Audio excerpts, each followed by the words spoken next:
মোৰে মন্ত্ৰণাতাজী হৈ বলিয়ান ভাৰতৰ ৬১ ৰজা ৰূপে দুৰ্যোধন হৈছে অধিষ্ঠিত। কিন্তু এই কৌৰৱে বাৰে বাৰে প্ৰতাৰণা কৰে এই গান্ধাৰ নন্দনক।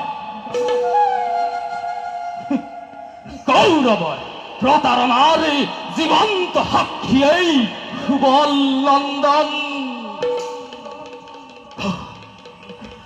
মনত পৰিছে আজি মোৰ সেই শৈশৱৰ গধুৰ দিনৰ কথা। কিদৰে ৰাজা ধৃতৰাষ্ট্ৰই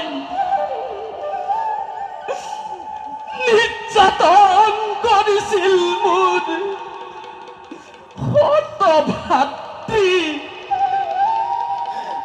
আৰু মোৰ পিতৃপুৰুষ।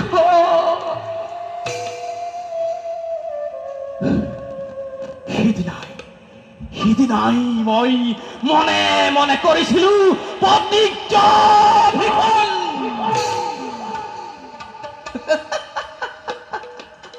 পিতৃ আৰু ভাতৃ নিৰ্যাতনাৰ প্ৰতিশোধ লম অতিকে দাৰুণ।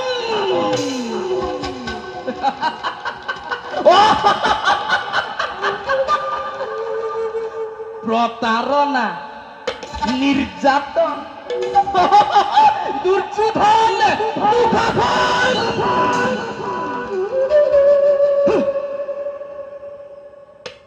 আজি দুঃশাসনৰ মন্ত্ৰণা অশ্বমেধ যজ্ঞ আয়োজন কৰে ৰাজা দুৰ্যোধনে।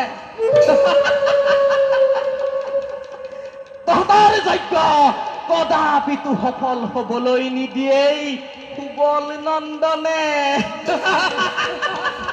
সেয়েহে পঠিয়াম যজ্ঞাস্ত্ৰ সৌ কুৰ্মবলীৰ নগৰে।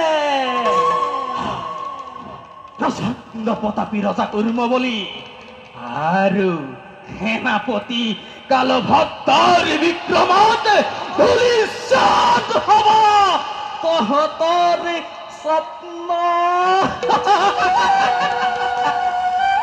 কাৰণ মই শকুনি, মানৱ জন্মৰ পহেলিকা, মই শকুনি।